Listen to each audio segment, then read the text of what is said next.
the day of the surgery, when you come into whether hospital or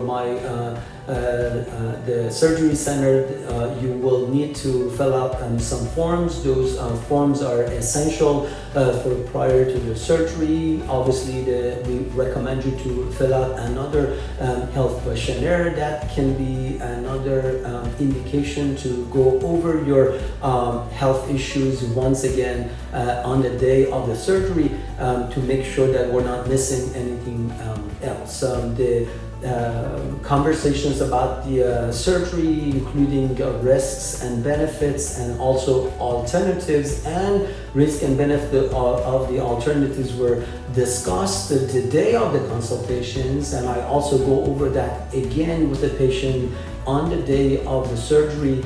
And we need you to fill out a consent form for the surgery and anesthesia, which is a permission of you giving us to perform the surgery. Also, we may need to do photography or video of the operation, and therefore we need a consent for photography.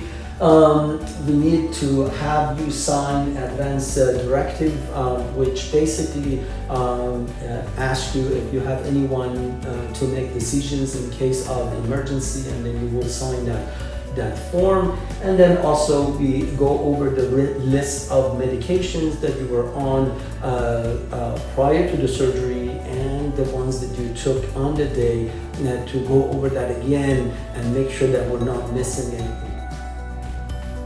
On the day of the surgery, also, we're going to discuss about the anesthesia. So you will need the anesthesiologist at that day, and majority of my patients, they need to be on general anesthesia. So general anesthesia means you will be out completely and you will not feel anything, and they have to put a tube inside your mouth and connect that to the anesthesia machine that gives you the oxygen during the type of surgery, and they paralyze the muscles in order for me to be able to perform the surgery with whether minimally invasive technology or open surgery. There are very low indications or of performing these operations with other modality of anesthesia.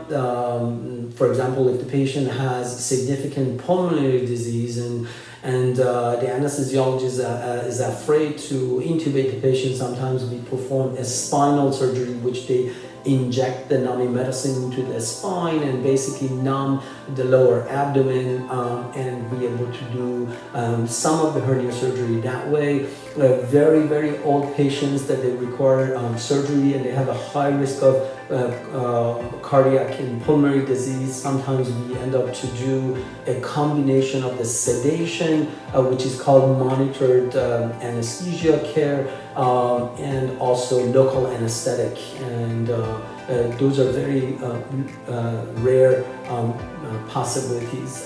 Majority of patients, they're going to be under general anesthesia. So all of these type of anesthesia, they require IV access. So when you come in the morning of the surgery, the nurse or anesthesiologist will place an IV into your arm, and that's connected to the saline or normal saline or another hydration during the time that you in the preoperative locations. And then when you go into the operating room, they can use that access to give you medications that are necessary for surgery.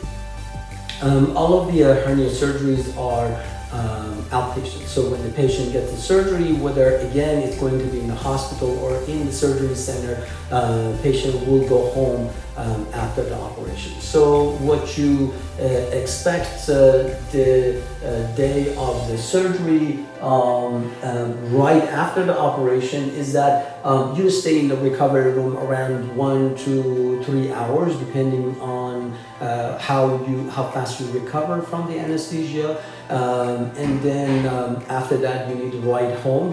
You cannot drive back home yourself, so you may need to make sure you arrange that prior to any type of hernia surgery. In some hernias, especially abdominal wall hernias, I give you abdominal binder, which you need to wear that 24 hours a day. That help to decrease the pain and discomfort, and also decrease the swelling after the surgery. For groin hernia and also the groin hernia and also the hernias that we do with the minimally invasive surgery, sometimes we don't necessarily need to use the abdominal binder. The dressing, majority of patients that I do surgery are minimally invasive surgery. So they have small incisions, and those are, the stitches are underneath the skin, and they are covered with a glue or a special tape. And those stays after the surgery, and you can shower normally and wash them with the soap and water regularly without worrying about the dressing change. Patients right after the surgery, they will experience some pain in the incision area. Some nausea is very common after the surgery because of the anesthesia medications. People feel a little groggy and weak, and majority of times those are transient and will disappear within 1 or 2 days after the surgery. Some of the patients also, especially men who had bilateral hernia in the groin area, they have a higher chance of developing difficulty urinating after the surgery, and that usually also a transient problem, very rare condition that they have to be catheterized, means they have to place a catheter into their bladder in order to prevent complications related to the urine retention. Also patients, they may experience some sore throat, which is normally related to the intubation during the anesthesia. Sometimes these tubes are firm, hard plastic tubes, and they can cause a little scratch in the throat. And sometimes some of the patients complains of a little bit of sore throat for 1 or 2 days, and usually it's benign and go away. And normally I recommend them to use just